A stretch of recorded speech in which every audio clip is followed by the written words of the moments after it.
Thanks you, Nigel Farage, former leader of UKIP, is indeed with me here in Westminster. Nigel Farage, Mrs May called an election to get a mandate for her kind of Brexit. She didn't get it. Are you worried now that the kind of Brexit you want may not be delivered? Very. I mean, despite the fact there are 318 Tory MPs elected on a Brexit manifesto, the DUP have got 10 seats and they support Brexit. The real worry I've got is David Davis, who of all the people in the cabinet I would have thought was closest to my kind of Brexit position. Even David Davis saying this morning at 2:30 that perhaps leaving the single market and leaving the customs union will need to be reconsidered. And what Tory Central Office have concluded is they've concluded that campaigning for hard Brexit has cost them votes. Now, I think that analysis is wrong. I think in the end this was more about personality. She failed the test. She didn't look like a leader, and Jeremy Corbyn was having a ball. He was going around the country engaging people, getting new people out there to vote. So it seems to me that if even David Davis is considering putting the single market back on the table, then the whole Brexit process has really very seriously been damaged by this election. As we speak, about half a mile down the road, we're told Mrs May is attempting to put together a government to cope with the new circumstances. There are some reports she's already been in touch with the DUP to get their support in Northern Ireland. Can she pull it off? Well, maybe she can put together a government, but can she pull off the Brexit process?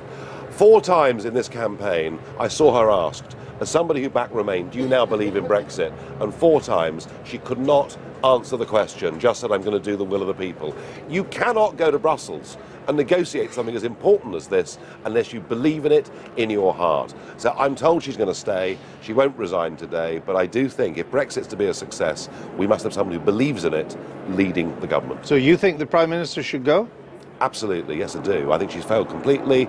I think she has weakened her own position, not just within British politics, but she's weakened the UK's position with these renegotiations. And yet if the very idea of Brexit is back on the negotiation table, the debating table again, if you're worried that it may not happen now, or at least it may not happen as you would like it, and yet here is your own party, UKIP, nowhere in this debate. Well, no MPs, less than 2% of the vote. Yep. Out, over, done, toast. UKIP yesterday seemed to be irrelevant to the whole process, given that the Tories were fighting on Brexit, and Jeremy Corbyn said Labour would go for Brexit and stop the free movement of people.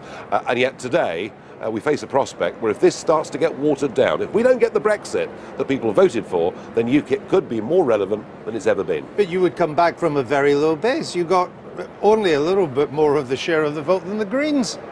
Yes, I mean, but don't underestimate the fluidity of voters now in the United Kingdom and how strongly attached many of those Brexit voters are. If they get betrayed, their votes will move. But the harsh fact is that your party, since you stepped down as leader, has been nothing short of a shambles. And that shambles has come to its logical conclusion in how the people voted yesterday. It's not been very well run, it's not been very professional, I would agree with all of those things, but equally, you know, the tide was going in a different direction in this general election. It needs to be reformed, it needs to be changed, but believe you me, if we finish up inside the single market, then UKIP will be a party that's back getting millions of votes. If, in your view, the country needs UKIP more than ever, for the reasons you've given, that's your view, doesn't it mean that UKIP needs you more than ever? Well, I didn't involve myself in this election campaign.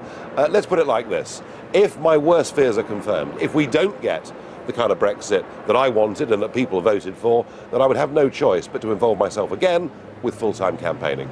You would come back as leader? I'm not saying that, but I would be back full-time campaigning. That sounds to me like you would consider coming back as leader.